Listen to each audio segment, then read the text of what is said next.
Welcome to the complete animation of the Sheriff of Nottingham from Walt Disney Animation Studios' masterpiece, Robin Hood.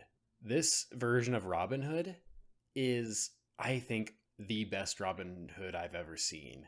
I haven't seen that many. I mean, I've seen the really old Disney live action one from the 50s. I saw the Kevin Costner Prince of Thieves, which is pretty good. So I haven't seen a ton of them, but this version of Robin Hood, it is able to distill the legend of Robin Hood down to its essentials.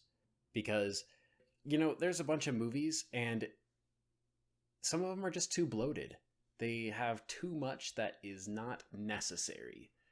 And that's one of the reasons why I love animation so much, because animation is so expensive that every frame has to be thought about well in advance before anything gets made. And so animated movies usually end up being much shorter, more concise, more tightly written, because you can't afford to have animated movies that do nothing.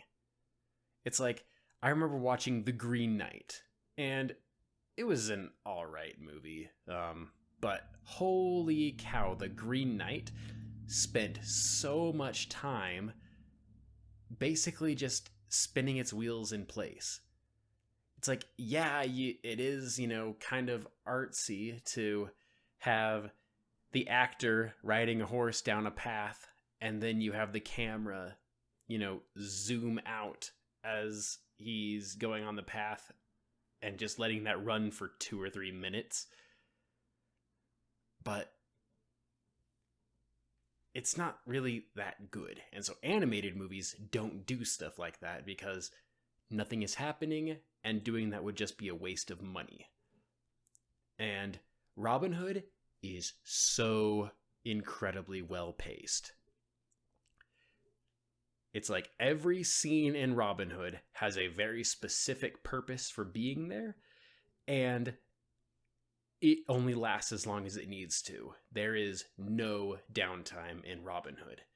And they're able to squeeze so much character development into so little time. It's actually really impressive. Of course, some characters are more well developed than others, but some characters, I think, get all the screen time they need, and the Sheriff of Nottingham is one of them.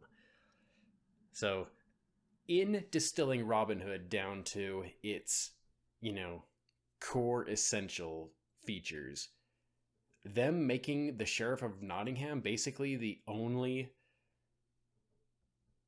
villain who is part of the people who serve Prince John and Sir Hiss, is so genius. Because all you have to see is that all the other soldiers and all the members of the sheriff's posse are completely loyal and obedient to the sheriff. And once you know that, then you're able to just worry about what the sheriff is doing. You're able to see that the sheriff is completely under the thumb of Prince John. You're able to see that the sheriff enjoys being a bully to the members of his community and enjoys basically extorting them in the name of taxes. The sheriff does such a good job doing that, and because it's shown that all the soldiers are completely obedient to him, the show does such a good job of just letting you know that all of these yes sir, no sir, 3 bags full sir types that you see throughout the entire movie, you're able to understand exactly who they are and where they're coming from because of how good they portray the sheriff to be. And one of the things I really like about the sheriff's design is just how fat he is. It's like, clearly this guy isn't, in shape to do all the things he's doing. It's just the fear that people have of him that keep them in line, and all the power that he wields. But I do enjoy the part later on when Little John basically steals the sheriff's clothes, and it's not until like he does a pretty good impression of him because they have very similar body types.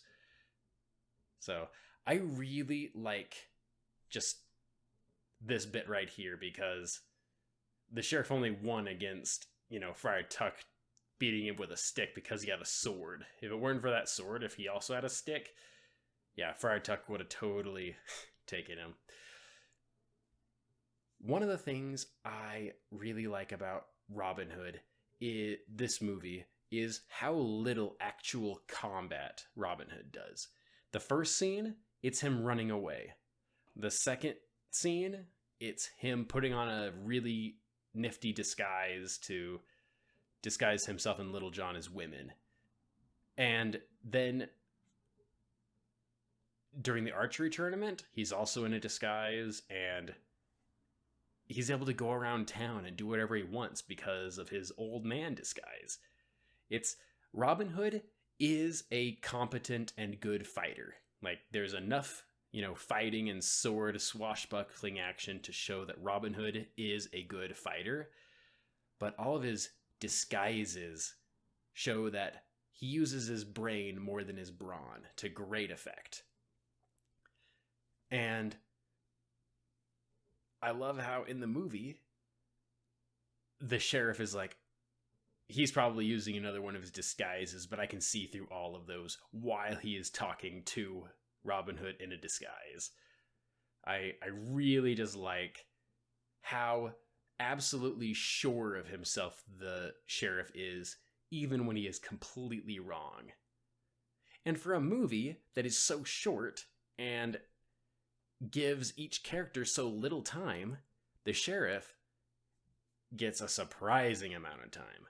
In fact, I haven't counted yet, but I think that the Sheriff of Nottingham might have more screen time than Maid Marian. And I said it before in my complete animation of Maid Marian video, and I'll say it now. I think that Maid Marian, is a character that is left wanting in this movie. She basically has one scene where she's introduced and meets the children, one scene where she's talking to her lady-in-waiting about how much she misses Robin Hood, and then she has a scene at the archery tournament, and then walking through the woods with Robin, and then dancing in the hideout. That's it until the end where they're married, and she doesn't have any extra voice lines there either. In fact, neither does Robin Hood. I've noticed that a whole bunch of animated movies are able to pull so much weight with just their visuals and people around reacting to them that the main characters often go long stretches without talking. One of the biggest examples is Balto. In Balto, after he finds the missing sled team and basically defeats Steel by not fighting, Balto basically doesn't say anything else the rest of the movie. He says things like, "What? I don't know. It's Steel." And then he says Rosie and Jenna a few times, but really, the last quarter of the movie, Balto says nothing. And it doesn't feel like that unless you actually pay attention. But I think that there's a similar thing going on here in Robin Hood, where Maid Marian and Robin Hood say literally nothing during the entire final sequence, but it works. You can see that they're happy together and that they're going off together into the sunset. It's good. And I like the way that the villains had their comeuppance here. It's like, villains don't have to die. Sometimes they can just be locked in chains and forced to serve the community that they were hurting. Thanks for watching.